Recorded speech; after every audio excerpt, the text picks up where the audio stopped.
Israel और Lebanon के बीच के डिस्प्यूट और इनके बीच हो रहे वॉर के बारे में तो हमें बहुत अच्छे से जानकारी है, क्योंकि पिछले कई महीनों से करंट अफेयर्स में आप और हम इस न्यूज को लगातार पढ़ते आ रहे हैं। लेकिन इस वॉर में अब हमें एक ऐसे नए कैरेक्टर की एंट्री होती हुई दिख रही है जिसे दशकों पहले ही एस्टैब्लिश कर दिया गया था, जिसे हम यूनिफिल के नाम से जानते हैं।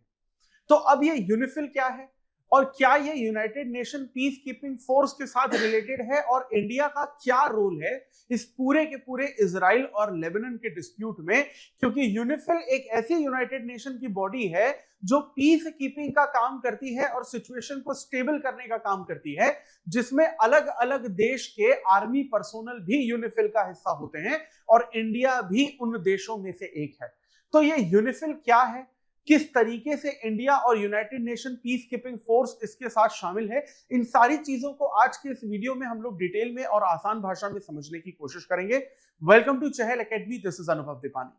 तो हाल ही में ये सारी की सारी चीज न्यूज में आई है, लेकिन इस यूनिफिल के टॉपिक को पढ़ने और समझने से पहले सबसे ज्यादा जरूरी ये है कि इस दिवाली के शुभ अवसर पर चहल एकेडमी आप सभी यूपीएससी सिविल सर्विसेज एग्जामिनेशन के एस्पिरेंट्स के लिए एक स्कॉलरशिप लेकर आई है, जहां पर आप अपनी यूपीएससी सिविल सर्विसेज एग्जामिनेशन की प्रीलिम्स और मेंस की तैयारी बेस्ट टीचिंग क्वालिटी और मटेरियल के साथ ऑनलाइन मोड में सिर्फ 49,999 रुपीस में, और इसी तैयारी को रिकॉर्डेड लेक्चर के मोड में सिर्फ 19,999 रुपीस में कर सकते हैं, बशर्ते आप यहां पर दिवाली कोड का इस्तेमाल करें। तो ये यूनिफिल जो है यहां पर इसीलिए न्यूज में आया है क्योंकि यहां पर जो लेबनान में एक रिपोर्ट आ रही है कि जो इजराइल डिफेंस फोर्स है, जिसे आईडीएफ के नाम से जाना जाता है, इन्होंने यूनाइटेड नेशन ऑब्जर्वेशन टावर और मार्वियन के रीजन में जो फेंसिंग की गई थी उसको बुलडोजर से यहां पे पूरी तरीके से तोड़ दिया है। और यूनिफिल जो सदर्न लेबनान में सिचुएशंस को स्टेबलाइज करने की कोशिश कर रही थी, इनडायरेक्टली इजरायली डिफेंस फोर्स उसके अगेंस्ट यहां पर काम करती हुई दिख रही है। अब अगर हम लोग यहां पर यूनिफिल यानी कि United Nation interim force in Lebanon की बात करें, तो ये जो बेसिकली यूनिफिल है यूनाइटेड नेशन की तरफ से आती है पीस कीपिंग फोर्स के नाम पर, लेकिन इजराइल यहां पर आरोप लगा रहा है यूनिफिल के ऊपर कि ये बेसिकली मिलिटेंट्स, हिजबुल्ला और टेररिस्ट ऑर्गेनाइजेशंस के साथ मिलकर यहां पर इजराइल के अगेंस्ट काम कर रहे हैं। अब अगर हम लोग यूनिफिल को थोड़ा सा डिटेल में समझने की कोशिश करें तो ये जो यूनिफिल है ये 1978 में एस्टैब्लिश किया गया था, और मेजर जो रीजन है इसका वो ये था कि लेबनान में जो बेसिकली इजरायली फोर्स हैं वो पूरी तरीके से लेबनान से यानी कि सदर्न लेबनान से बीइंग स्पेसिफिक वहां से विड्रॉ कर ले, और इजराइल की और लेबनान के बीच में जो भी डिस्प्यूट चल रहे हैं माइग्रेशन को लेकर या बॉर्डर को लेकर या फिर आइडियोलॉजी या टेररिज्म को लेकर, उस डिस्प्यूट को यहां पर ये पूरी तरीके से सॉल्व करें। अब इनका जो मैंडेट है यूनिफिल का 1978 के बाद हमें 2006 में एक तरीके से यहां पर डेवलप इवॉल्व होता हुआ दिखता है, क्योंकि बाद में जो यूनिफिल है ये सीज फायर को मॉनिटर करने में भी पूरी तरीके से शामिल हो गया था, और जो इनोसेंट लोग इस वॉर में मारे जा रहे थे पिछले कई दशकों से, जिसमें छोटी मोटी झड़प भी आपको देखने को मिलती है, उनको ह्यूमैनिटेरियन एक्सेस या एड दिलवाने का जो काम है यानी कि स्टेबिलिटी मेंटेन करने का काम है, वो भी यूनिफिल के इस फंक्शन में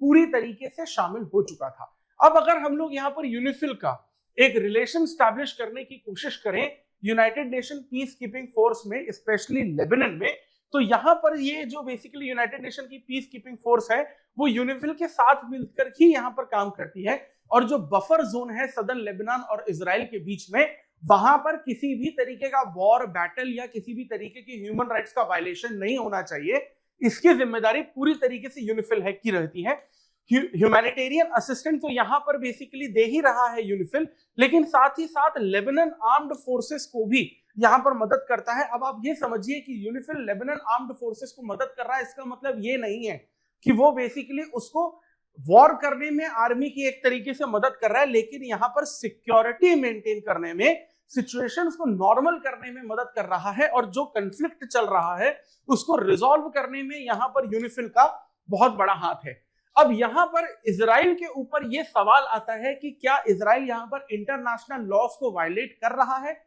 जी हां, काफी हद तक कर रहा है, क्योंकि कोई भी देश जब वॉर में किसी दूसरे देश के साथ उतरता है तो United nation peace keeping force वहां पर आती है। वो वॉर को यहां पर बढ़ाना नहीं चाहती, लेकिन वो वॉर को स्टेबलाइज करना चाहती है, सिचुएशन नॉर्मल करना चाहती है। लेकिन इजराइल की तरफ से हमें ये देखा गया है कि इजराइल की तरफ से जब कई बार अटैक हुए हैं तो यहाँ पर जो United nation peace keeping force के जो पर्सोनल्स है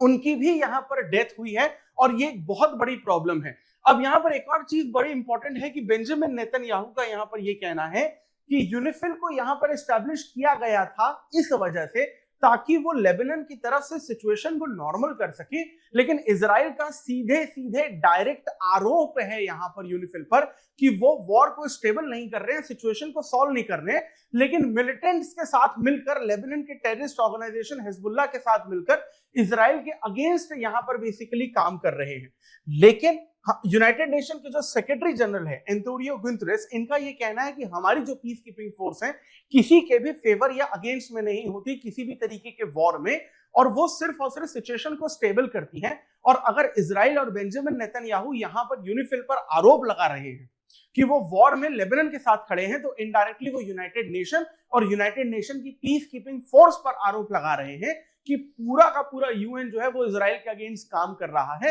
जो एक तरीके से काफी ज्यादा हमें अनफेयर प्रैक्टिस भी देखने को मिलती है। अब अगर हम लोग यहाँ पर यूनिफिल की इंपॉर्टेंट रोल की बात करें तो यूनिफिल का स्टेटमेंट जो है वो पूरी तरीके से क्लियर है कि भाई हमको स्टेबल करना है सिचुएशंस को, हमको एस्टैब्लिश ही इस चीज के लिए किया गया था 1978 में कि ह्यूमैनिटेरियन असिस्टेंस जो है वो हम लोग यहाँ पर दें, और 2006 में जो हमारा रोल इवॉल्व हुआ है वो भी बेसिकली इसीलिए ही हुआ है ताकि हम लोग यहाँ पर और ज्यादा से ज्यादा एक तरीके से हम सिचुएशन को यहाँ पर एस्टैब्लिश कर सके। अब अगर हिजबुल्लाह की हम लोग बात करते हैं तो हिजबुल्लाह जो है वो लेबनान में सिर्फ सिक्योरिटी में इन्वॉल्व नहीं है, लेकिन वो पॉलिटिकली भी इन्वॉल्व है। अगर लेबनान की आप 128 पार्लियामेंट्री सीट्स को देखें तो उन 128 में से 62 सीट्स पर जो हिजबुल्लाह है उनके बेसिकली जो लीडर्स हैं इलेक्ट होकर आए हुए हैं, और वो वहां के पॉलिटिकल सिनेरियो का भी एक तरीके से हिस्सा है। तो यूनाइटेड नेशन का ये कहना है कि लेबनान जो है वो हिजबुल्लाह को सिर्फ सिक्योरिटी फोर्स की तरह ट्रीट नहीं करता, वो पॉलिटिकली भी वहां पर ट्रीट करता है। तो हमें लेबनान के कानून के हिसाब से भी नियम कानूनों को यहाँ पर इंप्लीमेंट करना पड़ेगा। लेकिन इजराइल का जो थॉट प्रोसेस है वो यूनाइटेड नेशन और लेबनान से एकदम अलग है, जो कि एक कंफ्लिक्ट का बहुत बड़ा यहाँ पर रीजन हमको देखने को मिलता है। अब हम बात करते हैं कि जो लेबनीज आर्मी है वो बेसिकली यहाँ पर कहां खड़ी है। अब देखो करंट सिचुएशन अगर देखने की कोशिश करें तो लेबनान की जो आर्मी है वो उतनी ज्यादा पावरफुल, स्ट्रॉन्ग या टेक्नोलॉजी में उतनी डेवलप्ड नहीं है जितनी डेवलप्ड आपको इजराइल देखने को मिलती है। और लेबनान आर्मी अपने देश का और अपने लोगों का प्रोटेक्शन नहीं कर पा रही है। यूनिफिल इसी में बेसिकली यहाँ पर इनको असिस्ट करता है, क्योंकि ये बेसिकली लेबनान को एक तरीके से सेल्फ डिफेंस मोड में देखता है, और लेबनान इस वक्त सेल्फ डिफेंस मोड में है भी क्योंकि इजराइल से पंगा लेने का उनके पास अभी शौर्य नहीं है, उतनी पावर उनके पास नहीं है। चाहे आप टेक्नोलॉजी की बात करें, फाइनेंसेस की बात करें या मैन पावर की बात करें, यानी लेबनान पूरी तरीके से यहाँ पर सीज फायर चाहता है। इसलिए यूनिफिल यहाँ पर लेबनान के फेवर में आपको पूरी तरीके से खड़ा हुआ दिखता है। लेकिन अगर आप पावरफुल नहीं है और अपने से ज्यादा पावरफुल कंट्री के सामने अगर आप कंडीशन रखते हैं सीज फायर की, तो वो सामने वाली पावरफुल कंट्री यानी कि जो इजराइल है वो इसके फेवर में नहीं होती, क्योंकि उन्हें पता है कि हम लोग यहाँ पर लेबनान को पूरी तरीके से क्रश डाउन कर सकते हैं। अब आप यहाँ पर एक चीज ये देखिए कि ये जो United nation peace keeping force है या जो यूनिफिल है, क्या इंडिया इसका पार्ट है? जी हाँ, बिल्कुल इसका पार्ट है। इंडिया इसका थर्ड लार्जेस्ट पार्ट है। अक्टूबर 2024 तक की डेट पे अगर हम लोग बात करें तो इंडिया के कुल मिलाकर 903 पर्सोनल्स जो है वो आपको यूनिफिल का हिस्सा देखने को मिलते हैं। और इंडिया के अलावा यहां पर दूसरे नंबर पर इटली और पहले नंबर पर आपको इंडोनेशिया के पर्सोनल जो है वो सबसे ज्यादा देखने को मिलते हैं। अब यहां पर जो इंडिया है वो यूनिफिल के साथ इन्वॉल्व है 1998 में। इनको इंडबैट के नाम से जाना जाता है, यानी इंडियन बटालियन के नाम से जाना जाता है। नोटेबल कंट्रीब्यूशन भी रहे हैं, जैसे कि एक महात्मा गांधी पार्क भी यहां पर देखने को मिलता है जो एबेल ए साकी में बनाया गया था 1999 में, और यहाँ पर महात्मा गांधी का स्टैचू है जिसे 2020 में बाद में रेनोवेट भी किया गया था। और यहाँ पर सरदार पटेल के नाम पर कोकाबा में यहाँ पर हमें एक स्टेडियम भी देखने को मिलता है। कम्युनिटी सपोर्ट जो है ये इंडबैट यानी कि इंडियन बटालियन आईटी इक्विपमेंट के नाम पर, डीजल जनरेटर के नाम पर करती रहती है। मेडिकल मिशन में भी जो यहाँ पर इंडियन बटालियंस है वो पूरी तरीके से इन्वॉल्व होते हैं, यानी ह्यूमैनिटेरियन असिस्टेंस और एड में भी इन्वॉल्व होते हैं। अब इंडिया जो है वो इस फॉरेन पॉलिसी में किस तरीके से इंपैक्ट कर सकता है, जो बायलैटरल टाइज हैं अगर स्ट्रॉन्ग करने हैं मिडिल ईस्ट में अलग अलग देशों के बीच में, तो इंडिया का ऑब्वियस सी बात है कि उसमें बहुत बड़ा रोल है। हमारी खुद की एक इंटरनेशनल रिलेशन की पॉलिसी जो पिछले 10 से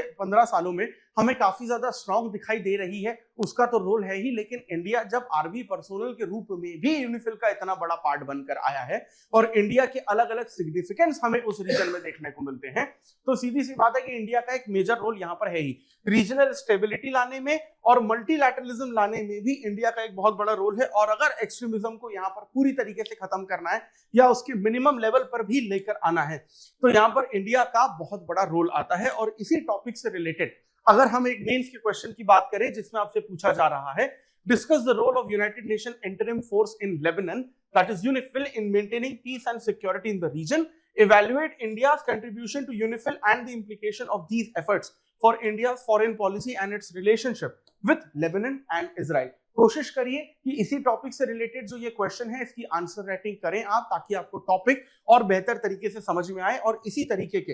इंपॉर्टेंट, कॉम्प्लिकेटेड और करंट अफेयर्स के टॉपिक्स को अगर आप डिटेल में और आसान भाषा में समझना चाहते हैं, जो आपकी यूपीएससी सिविल सर्विसेज एग्जामिनेशन की प्रिपरेशन को और आसान बना सकता है, तो चहल एकेडमी के साथ जुड़े रहिए और इसी तरीके के कंटेंट को लगातार कंज्यूम करने के लिए subscribe to Chahal academy. This is Anubhav Vipani signing off. I will see you in the next video. Thank you very much.